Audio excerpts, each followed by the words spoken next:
किन केही मान्छेले सेयर किन्ने बित्तिकै नाफा कमाउँछन् तर हामीले भने घाटा मात्रै बेहोर्नुपर्छ।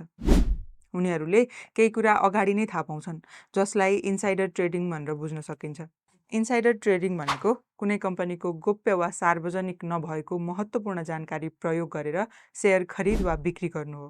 यस्तो जानकारी प्राय कम्पनीभित्रका कर्मचारी, व्यवस्थापन सदस्य वा तिनका नजिकका व्यक्तिसँग हुन्छ। उदाहरणका लागि कुनै कम्पनीको नाफा घट्ने खबर सार्वजनिक हुनु अघि नै कसैले त्यो जानकारी प्रयोग गरी सेयर बेचिदियो भने त्यो इन्साइडर ट्रेडिङमा पर्छ। नेपालमा पनि इन्साइडर ट्रेडिङलाई गैर कानुनी मानिन्छ र पुँजी बजारको नियमन गर्ने निकाय नेपाल धितोपत्र बोर्ड सेबोनले यस्तो गतिविधि नियन्त्रण गर्ने दायित्व लिएको छ। तर नेपालमा यो समस्याको निगरानी र प्रमाणित कार्यवाही कमजोर देखिन्छ। धेरैजसो घटनाहरू उजागर नै हुँदैनन्, जसका कारण साना लगानीकर्ताले घाटा बेहोर्नु परेको हुन्छ। यस्तो अभ्यासले बजारमा विश्वास घटाउँछ। त्यसैले सबै लगानीकर्तालाई सचेत र सजग हुनु आवश्यक छ।